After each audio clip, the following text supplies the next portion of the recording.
Hello everybody and welcome back to LMM, and if you're enjoying what you're seeing on the channel at the moment, how about giving this video a like and maybe subscribing to the channel to help us grow, and perhaps even check out our Patreon. Today I'm at the Mid-Suffolk Light Railway, and behind me you can see there is one hell of a lorry, and that's here for a specific reason, not just moving some wagons around here on site for restoration, but because my Ruston 48 and the Fowler that's based here are going off on holiday. But first, we had to finish moving the aforementioned wagon. The big problem at the Mid-Suffolk Light Railway is that our woodworking workshop is not rail connected, so every time we want to do a major job restoring one of the many wagons we have on site, we have to physically pick it up and move it over to our workshop, which means calling in a company like SC Fabrications, who have bought this absolutely massive truck and trailer along to do today's jobs. Because obviously it makes sense to queue jobs and do them together, like moving this wagon when the lorry was coming along to move the locomotives. And with the lorry completing its manoeuvring to get into the position to offload the wagon, it could deploy the stabilisation legs along the side, which I always think looks really cool as these things come out and stabilise the entire rig, which meant that the operator was ready to lift the wagon off the bed and swing it into its new location inside the workshop for restoration.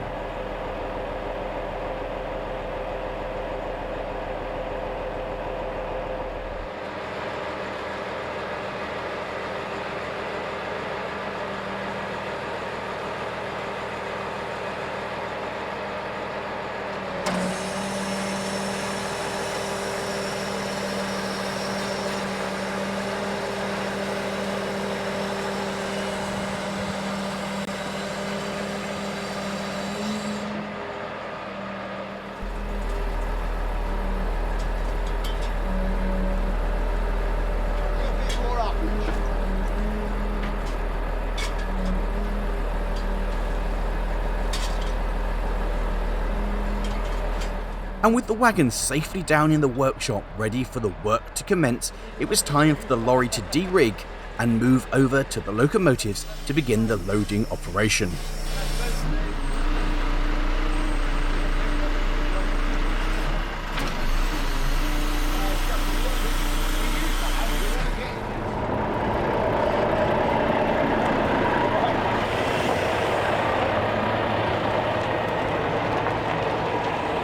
And once in position, the mighty crane could unfurl. Now this thing is able to lift in excess of 12 tons in its shortest formation. Obviously, the more the jib extends, the less it can lift. At full extension, I think it can do something like 3 tons. But for an extension like this, easily able to pick up the 10 tons of Fowler.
And with the Fowler now safely on the bed of the truck, all that remained was to chain and strap it down, ready for its adventure. We were moving one locomotive at a time, and as soon as they were ready to set off, I stayed behind and waved them farewell as they hit the road.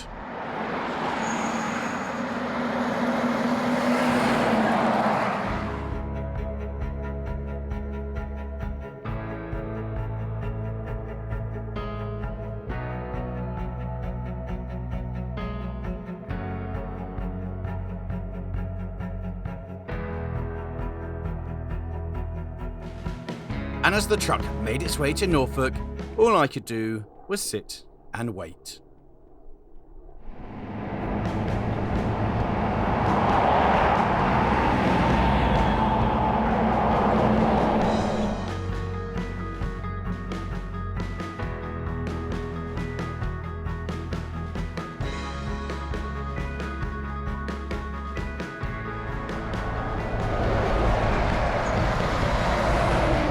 Meanwhile, I was still waiting for the lorry to come back. A lorry that was just arriving at the Whitwell and Reepham Railway with the Fowler still on board.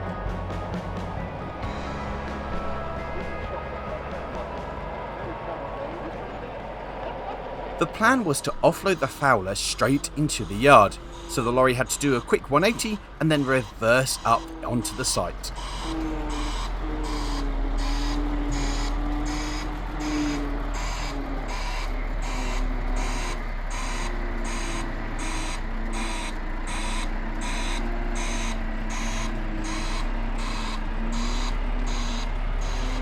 Meanwhile, I was starting to get a little bit bored.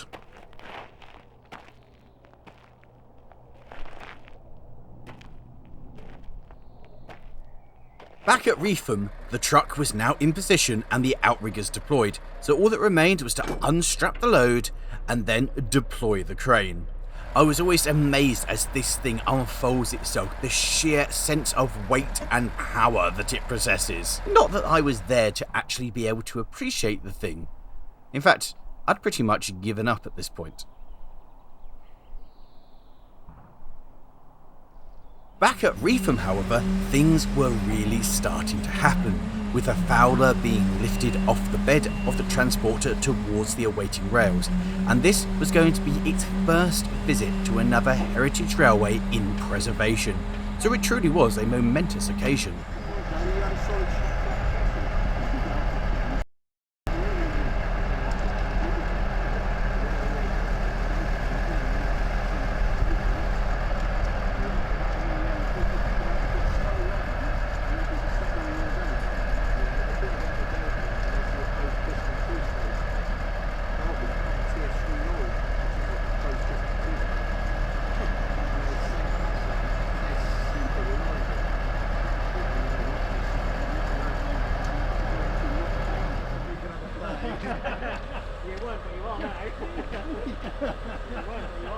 It's the simplest thing with the British, it's the simplest locomotive drive.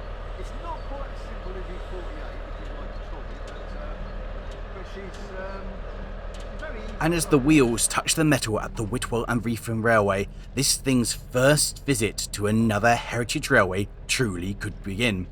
Meanwhile, at the Mid-Suffolk Light Railway, the most exciting thing going on was that I'd found a donut, and this was going to be my lunch. At Reepham, things were progressing, with the chains being taken off, and soon the lorry was ready to depart to come back to me.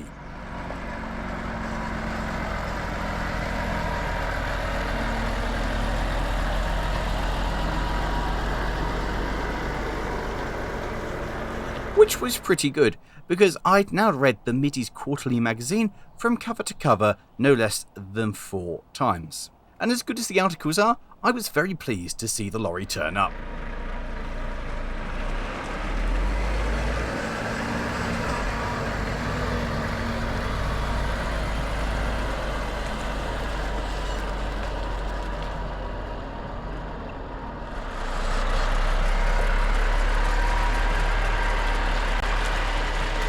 And as soon as the lorry had been manoeuvred into position, the outriggers could be deployed.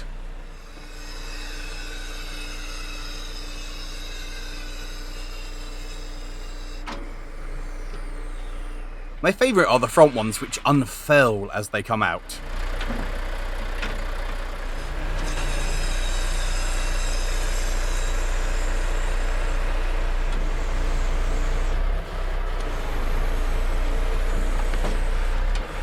And then, once again, it was time to unfurl the jib, which looked akin to an ancient dinosaur slowly arising from its slumber.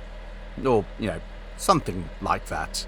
And once it had deployed, the next stage was to get out the chains.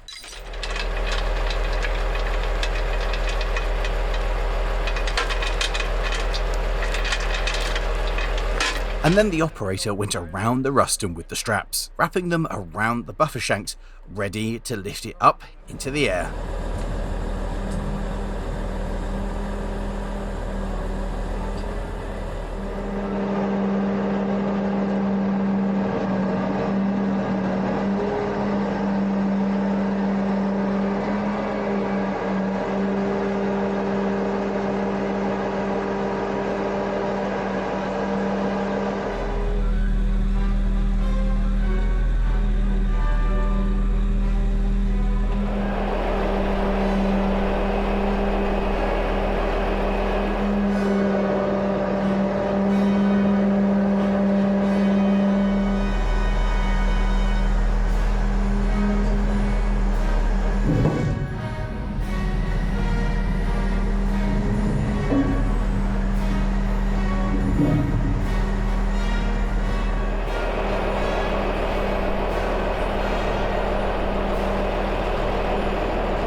With the 48 now safely on the bed of the truck, it was time to start packing up and securing the thing down, including lowering the chain onto the bed, which is a hugely satisfying thing to watch.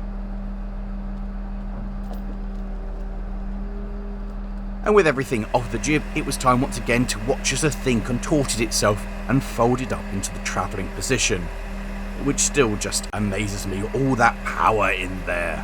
Next, the outriggers retracted.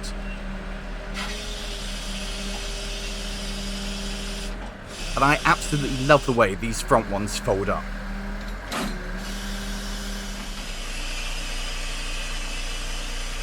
And then, having chocked the locomotive in place, it was time to tie it down. And I've got to be honest, seeing the thing on the back of the lorry ready to go was really quite exciting. Chains were deployed to be the main securing method, going up over the drawbar and then back down to lashing points on the side of the truck. And then straps were employed elsewhere, like to hold the chocks in place.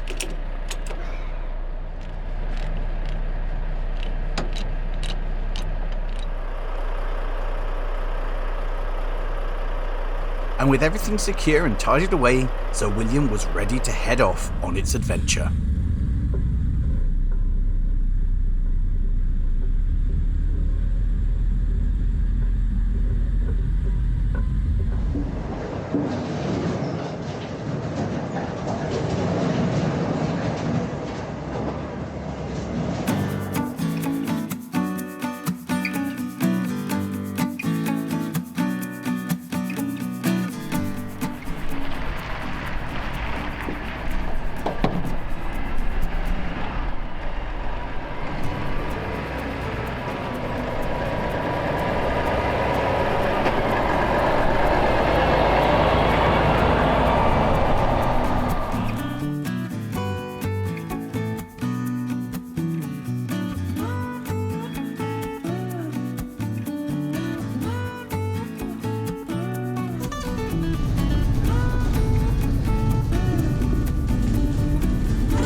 having successfully reached our destination of the Whitwell and Reepham Railway, undone all the chains and straps, deployed the outriggers, it was time to lift what was effectively a little Tonka toy off the back of the lorry.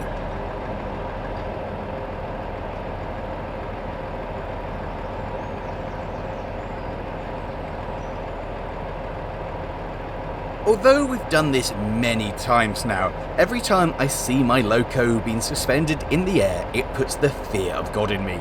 Locomotives definitely should not fly.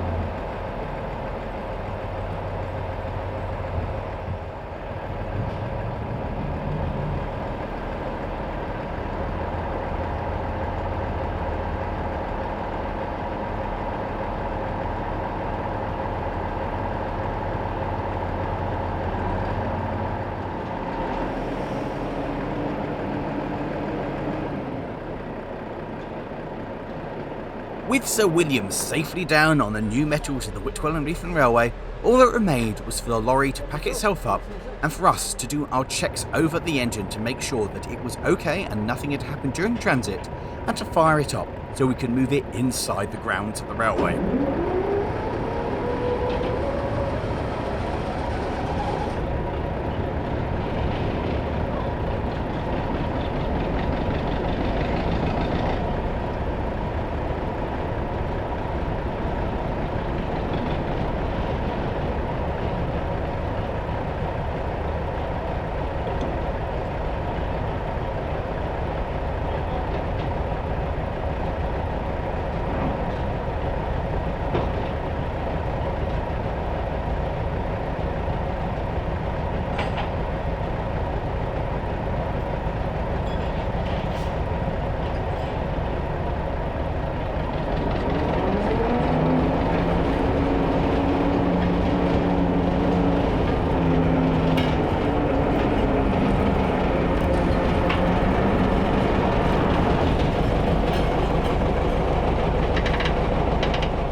Now, the Ruston would still need to be inspected by the railway before it could be approved into service for the Gala, but at this point it was time to wave goodbye to the great folks at SC Fabrications and power down. And so, that's it. And also, this is a huge moment for me because 266 meets 303. So this is the frames of 303, and one day it's going to look just like that. But that's it. This is now safely here, ready for next weekend. So come along, see this thing running with the Fowler, which honestly, I don't actually know where the Fowler is, but come along, see this thing running, see me, and come along support the Gala. So we hope to see you next weekend here at the Whitwell and Reepham Railway. There's details in the video description, and if you have enjoyed this, how about clicking over there for one of the steam Galas they've done here, and somewhere for the last time, the 48 went on an adventure. But for me, having these two side by side is a absolutely massive achievement. So, thanks for watching, guys. We'll see you next time. Ta-la! Also, LMM Shed.